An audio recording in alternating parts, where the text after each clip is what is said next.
Hi, folks. So this week we are talking about the story of the Ascension. That's the story of Jesus, ascension up into heaven. He's at this point spent 40 days with his disciples after rising from the dead.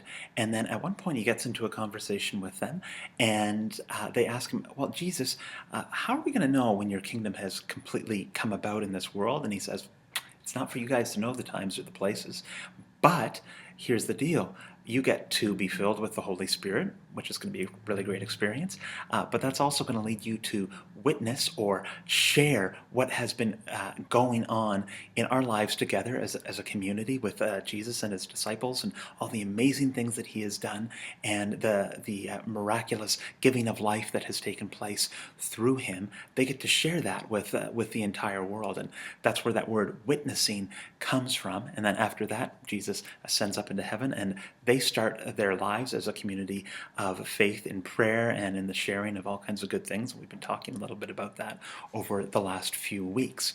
Now, for us, sometimes when we talk about witnessing and sharing the gospel, it can have a bit of a negative connotation because in some cases Christians have done that sharing of the good news about Jesus, the witnessing, in ways that have been really violent. It's almost like we've been trying to force the message down people's throats, and when it gets forced that way, well, it doesn't really feel like that much of good news. It just feels like manipulation. I think we live in a culture too where we are bombarded with advertising, and a lot of the time that advertising can sort of feel manipulative to us as well, in terms of making us feel like we need more and more and more.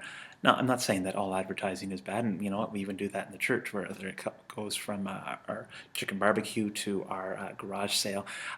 But maybe what we want to be thinking about in terms of witnessing is it's kind of different than advertising or shoving a message down somebody's throat. In a way, it's sharing some kind of a beautiful experience that you've just had. Like, say you see a rainbow and you say, oh, to the person maybe that you didn't even recognize or even know, look at that rainbow up there. Or it's something that maybe you'd want to share on Facebook or share on Twitter. There's all kinds of different things that we share in our everyday lives, and that's what we want to help our young people to do. And the church can almost be like a little bit of a laboratory for that sharing before we share good news out in the world. So we're going to be doing activities that help with that sharing, that witnessing in our Sunday school this week.